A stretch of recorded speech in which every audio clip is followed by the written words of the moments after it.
let's jump into the Q&A right now. So you got Islam remains in the top 5 of the do list. Andrade saying Chimaev at 1 for 4 years. The GOAT. Yeah, there's no question. We're keeping Hamza up there, right? Until he loses. Make no mistake about it. At X Xander Cage, it looks like. Xander Cage. Pereira will dominate in your dreams, man. Haha. Yep, and that's what, everybody's on both sides of the fence on this one, A lot of people want to see a contender rise and beat Pereira and move this thing forward.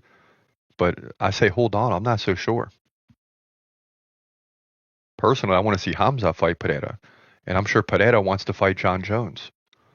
So there's just I think you're going to see a lot of cream rise to the top. I think Pereira is going to win. I think John Jones is eventually going to beat Tom Aspinall. Fortunately for Hamza, that's going to take a while. So if Hamza can get the middleweight belt and get it easily, like if he can dominate, Hamza might be able to get to Pereira before Pereira can get to John Jones. And I think Dana White would welcome that matchup to stifle Pereira. He does not want him to face John Jones, in my opinion. Now, we'll come back to that in a minute. So you got Cody Haddon versus Alexander, keyword, last name, Topuria. Okay? Topuria, brother of Ilya Topuria. Crypto says, as an advice, do not bet against Alexander. Trust me. The match won't go the distance. You'll see a KO or submission max in 2.5 rounds. Now, I'm not saying that can't happen. But what I'm saying is I've seen something in Cody Haddon. I believe in this guy that he can get the job done from what I've seen in the Contender Series. Now, as you get into the UFC, things change, potentially, because you're going to meet your match at some point. But I don't believe that's yet. But Topuria could surprise us. At Frogwood Record says, no way. Cody's boxing is too clean, and Ortega weighed in over. He's a wrestling champ. So we'll see. Crypto weighs back in. Forget about Cody winning this match. As I said, betting against Alex is looking to lose money. So you got guys going back and forth on that one, and I'm sure that discussion is going to continue as time goes forward.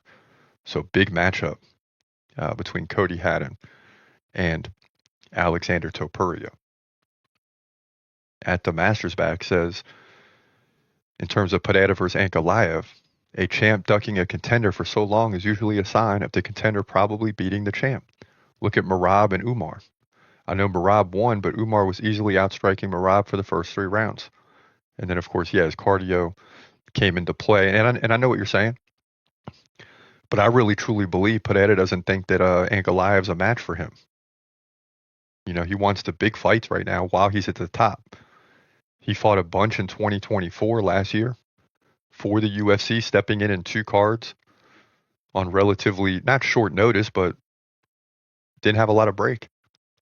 So, he was the company. Colby Covington always says he's the company man. Alex Pereira was the company man in 2024. Now he wants big fights. So you know what? Okay, let's go ahead and get this fight over with by March and see if we can't get a big fight prior to the end of the year. But the question is, who would that be? There's not really anyone left if he wins this fight. And he'll just make the case that he wants to go up to heavyweight again, putting more pressure on the UFC. Xavier says, Magomed did say that in terms of, I'm going to punish you. Boars. Oh, wow, I thought you were picking Ankalaev. No, I can't go against Pereira right now. Guy's unstoppable in the light heavyweight division. And I know we all have it in the back of our minds like, yeah, but Adesanya KO'd him in the middleweight.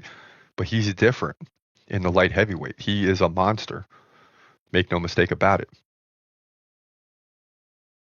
And then in terms of Paddy Pimblett, when he walked in the gym and dominated or destroyed Dennis the Menace, Big Al says good for Paddy. And that was fun to watch. I mean, Paddy went in there and just submitted the guy. And now we hear that Dennis the Menace is going to be fighting an undefeated fighter in an MMA fight. So he's looking probably for another loss. And it doesn't seem like things are going this guy's way. But he talked trash, and he had to answer it. And when he answered it by tapping out in a makeshift fight that there was no tapping out. So Paddy didn't let go for like 2 or 3 seconds, and everyone in the gym had to run and pull Paddy off. I mean, it really is crazy when you see these UFC fighters doing this stuff. But listen, it's the fight game. That's what these guys do. They fight, man. They're not scared of anybody. They'll fight anyone, anytime. A lot of risk there because if you're Patty, you're making money, but at the same time, you're not going to let anyone talk trash.